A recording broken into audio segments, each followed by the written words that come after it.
So for this game, we're on the draw.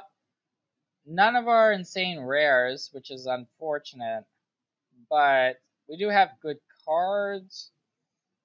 So I'm going to keep this. Lands and spells. So I think we're supposed to keep it. We could go Fanbearer into Essence Scatter, potentially.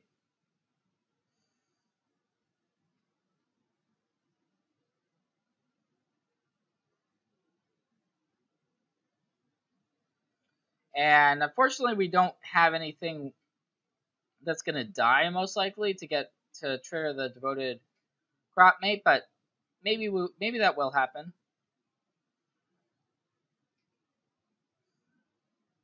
Our opponent doesn't have a 2-drop. That's good news.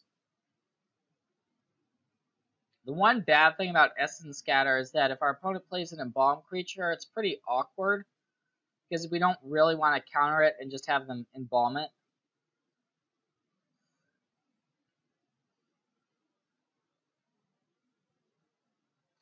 But that creature isn't embalmed, so yeah, we're just going to use the Essence Scatter, make the most out of our mana.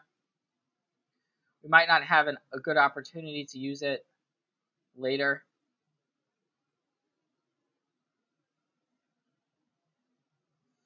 And I've been really impressed with the Ketras Monument.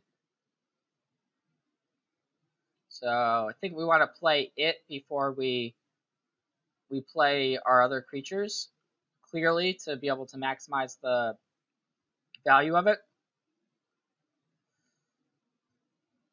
Hitless Vizier, that's a pretty good card. So we have a decision how we want to handle that. We could just compulsory rest it and play the Devoted Crop Mate. Kind of like that line. Yeah, why not?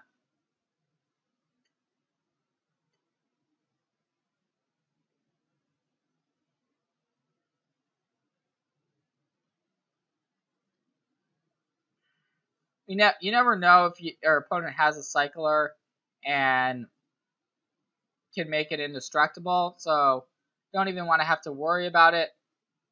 If our opponent sacrifices it to gain 2, we're happy with that. And we can follow up with the Wind Guide, so Dave and Wind Guide, being able to give these tokens the monument is producing, flying, should be a big deal for us. And the Trial is also a way to trigger discard on the Vizier. So now, sure, you got a 4/2 indestructible that can attack. Congratulations. And since we drew Anointer Priest, we can actually cast that this turn as well. So I'm going to start with an attack, because why not? And no need to exert.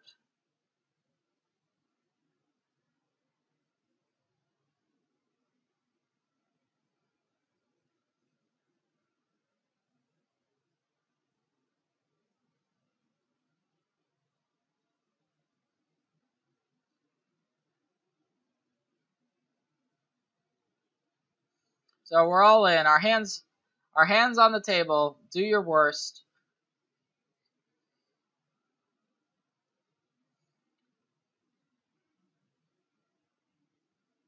The best cards against our deck are inevitably sweepers. Like the card that gives -2/-2 to everything would be worst case scenario. But in general, I think we're in a great spot, and it's going to be really hard for our opponent to win if they don't have something like that.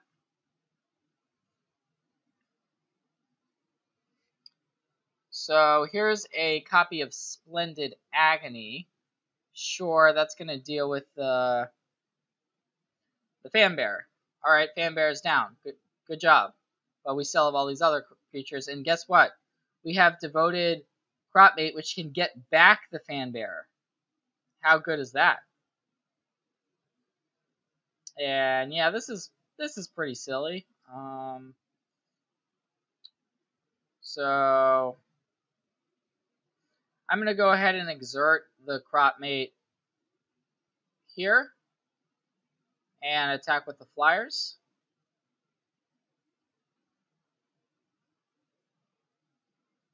And to be fair, this is the first time all of us are playing with this set, so our opponent probably wasn't thinking about us being able to get back the Fanbearer, although it is an onboard trick, essentially.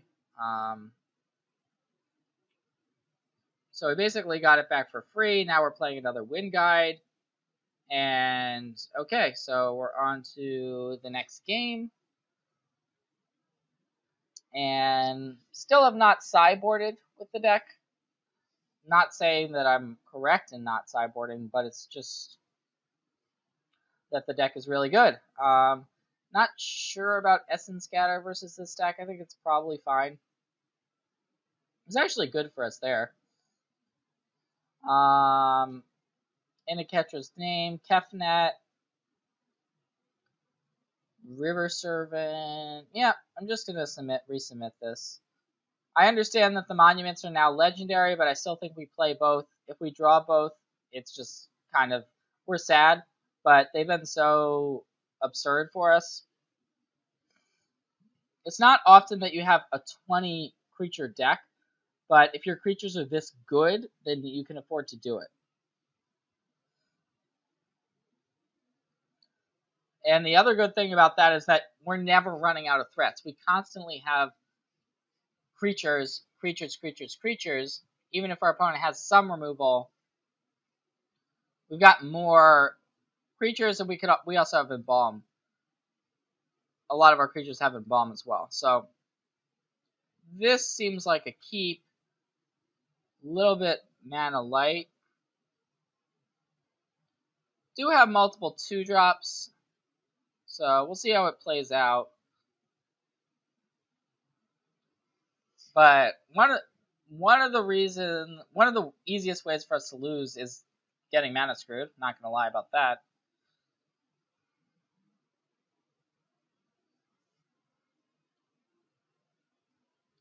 So got a little bit of a decision what to play, but I'm just gonna go for the Labyrinth Guardian because if it does die or get countered, we can just get it back with Embalm.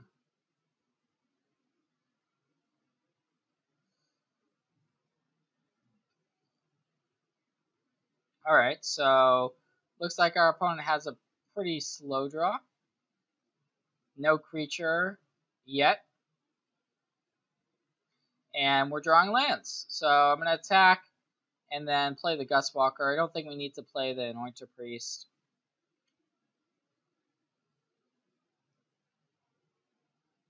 It feels good being on the draw, having the first 2 plays of the game. Although, that's actually pretty good. So our opponent was able to target the Guardian and the Gustwalker with that Splendid Agony. I wasn't even thinking about that interaction. But that does work out well for our opponent. So maybe we should have thought about that, or I should have thought about that a little bit more. So it's able to kill the Guardian. Now we've got a 1/1 Ghostwalker. So I'm gonna go ahead and attack with the Gustwalker and exert it. Still like our spot.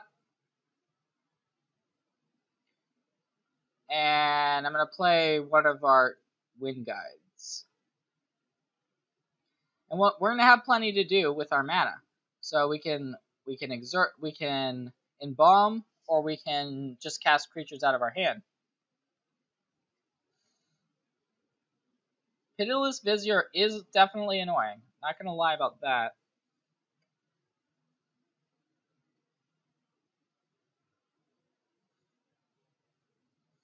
But let's continue to get in the air. We can play our other Wind Guide. Check to make sure they're legendary. Nope, they're not. Okay, let's play it. Next turn we can, if we don't draw the island for the Angler Drake, we can go Anoint Your Priest and then Embalm the Labyrinth Guardian, which is still a decent play.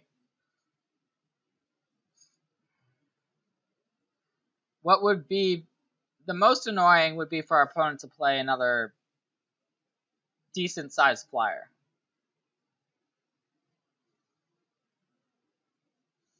And in our opponent's spot, I would always attack with the Pitiless Vizier, because we can never block. Whether or not our opponent has a discard spell, we're scared of the potential of our opponent just having, sorry, not a discard spell, but a cycler. So if our opponent just has a cycler, the Vizier becomes indestructible, and so it's not worth the risk to block with a Wind Guide. So even if I was in our opponent's spot and I didn't have a cycler, I would still attack with the Vizier, even because we're not going to block. What are we going to do? Like, we're at 20, we can afford to take the 4. So, yep, our opponent is going to attack. We're not going to block, and we're at 4 less life. Maybe our opponent had it. Maybe they didn't. But what they did have was a Bone Picker and a Speaker of Insight, so not bad. Essence Scatter, definitely not the best draw there. So, luckily our opponent doesn't have a 3 toughness flyer, so we're happy to trade away a little bit of our board. Not happy, but we're fine with it, I should say.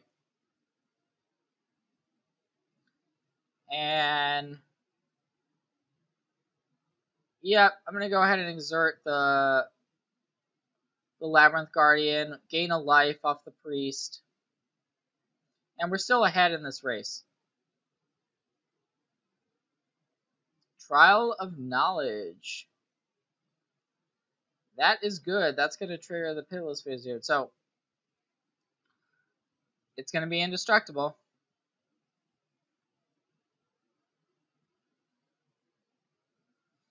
And it looks like maybe our opponent didn't have the Cycler last turn, so I'm eating my words a little bit.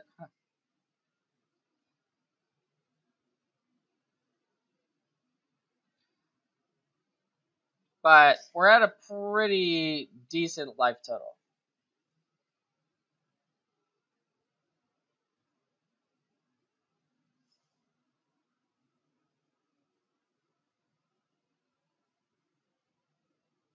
So we've got Temet. We've also got another Wind Guide in the graveyard. So I think I'm actually going to go ahead and go for the exert of the other Wind Guide. And then get it in the air. So I believe our opponent could have looted there with the Seeker of Insight and did not.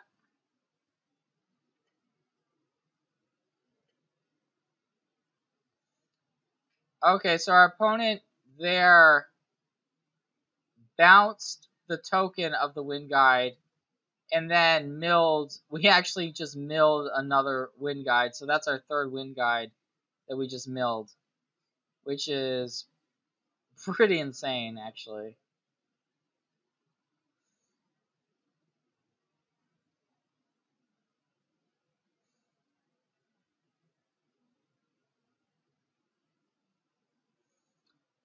So if we draw an island, we're in great shape, but we don't need it.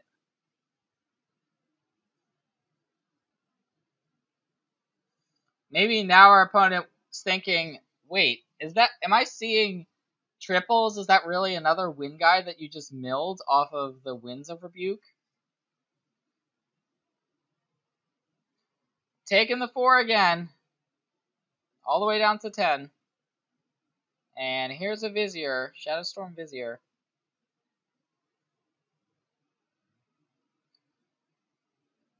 The good thing about this, though, is our opponent's Hellbent, so we at least know that much. And we drew the island, which is really nice.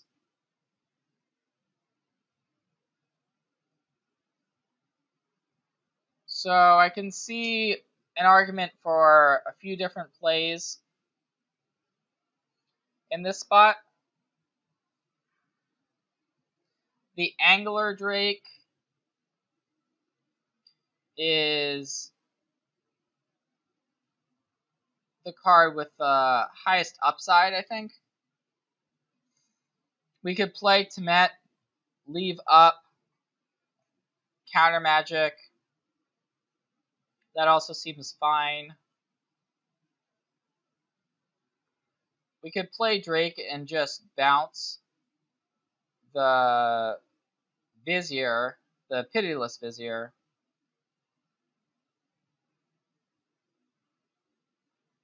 I kind of like that line. I like the idea of getting the Angler Drake into play this turn. So I'm going to let our opponent block one of these with the Shadowstorm Vizier, and then bounce the 4/2.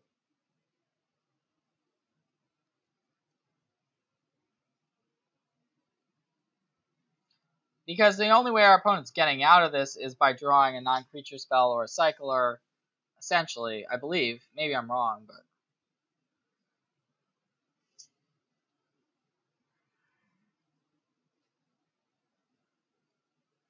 And any non-creature spell, our opponent would be able to double loot with the Seekers.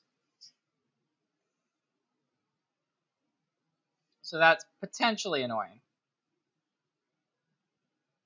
But it looks like they drew a land, and for some reason they're just playing it. Not sure why.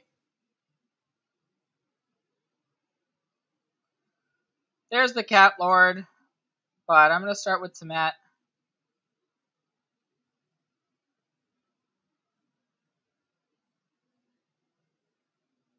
And that's going to be the draft. Pretty straightforward, insane deck.